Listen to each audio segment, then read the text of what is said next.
चलो गाइस, आज का हमारा जो ये लेक्चर है ये थीम्स इन हिस्ट्री का है। Subsidiary alliance.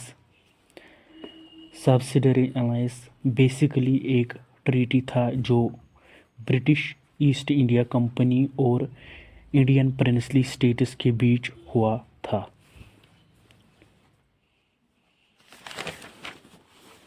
It was a major process that led to the building of British Empire in India. ये एक मेजर प्रोसेस थी ब्रिटिश एम्पायर की इंडिया में। जो इसके फीचर्स है, सब्सिडरी अलायंस के जो फीचर्स है, ये प्लान किया था वेल्लेस्ली जो गवर्नर जनरल ऑफ इंडिया था 1790 से लेकर 1805 तक। और ये टर्म इंट्रोड्यूस की थी फ्रेंच गवर्नर जनरल मैरिक्यूज डुप्लेक्स जो था।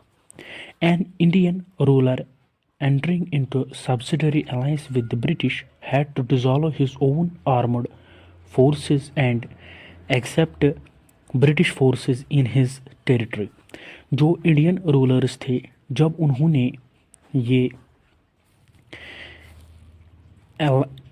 उन्होंने ये अलायंस एक्सेप्ट किया ब्रिटिशर्स के साथ, तो इंडियन रूलर्स को अपनी आर्मी डिसॉल्व करनी पड़ी और उनको ब्रिटिश फोर्स एक्सेप्ट करना पड़ा अपनी टेरिटरी में। Also had to pay for the British armies maintenance if he failed to make the payment a portion of his territory would be taken away and to succeeded to British. और उनको also एक पे करना पड़ता था British army maintenance के लिए। जो Indian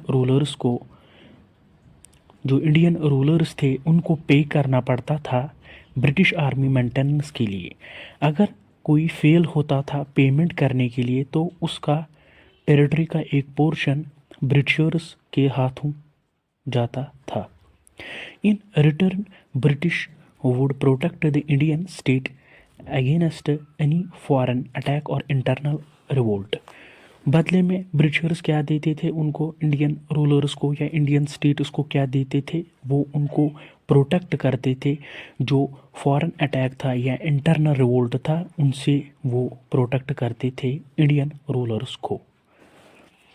Indian state would not enter into any alliance with other European power. जो इंडियन स्टेट्स थे, जब उन्होंने सब्सिडरी अलायंस एक्सेप्ट किया, उसके बाद वो कोई और यूरोपियन पावर एक्सेप्ट नहीं कर सकते थे। India states would not enter into any political connection with other Indian states without British approval. जो इंडियन स्टेट्स थे वो पॉलिटिकल कनेक्शन किसी अदर स्टेट के साथ नहीं कर सकते थे जब तक कि उनको अप्रूवल नहीं होता था ब्रिटिशर्स का।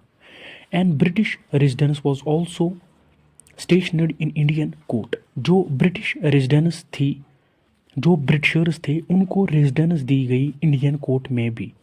और इसके इफ़ेक्ट्स अब देखते हैं क्या रहे थे इसके effects. Indian rulers lost all powers in respect of military and foreign affairs. जो इंडियन रूलर्स थे उन्होंने सारे पावर्स गवा दिए मिलिट्री और फॉरेन अफेयर्स की। Indian rulers disband there आर्मीज, any people became unemployed. जो इंडियन रूलर्स थे उनको डिसबैंड करनी पड़ी अपनी आर्मी और वो अनएम्प्लॉय हो गए उससे। Indian ruler states lost their independence slowly most parts of India under British rule. जो इंडियन रूलर्स, जो ब्रिटिश स्टेट्स थे, उन्होंने अपनी आज़ादी गवा दी आहिस्ता आहिस्ता, और जो मोस्ट पार्ट्स इंडिया के थे वो ब्रिटिशर्स रूल के अंडर आए। Orders with which Indian states entered into subsidiary alliance. मतलब कौन कौन स्टेट्स थे जिन्होंने एक्सेप्ट किया ये सब्सिडरी अलायंस।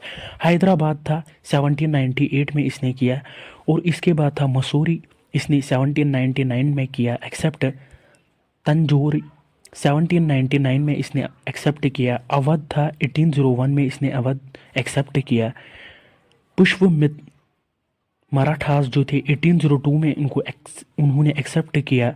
गायकवाड़स जो मराठास थे उनको 1803 उन्होंने 1803 में एक्सेप्ट किया। और इसके बाद है डॉक्ट्रिन ऑफ लैप्स, वो अगले ही वीडियो में आएगा। ओके, अल्लाह हाफिज़।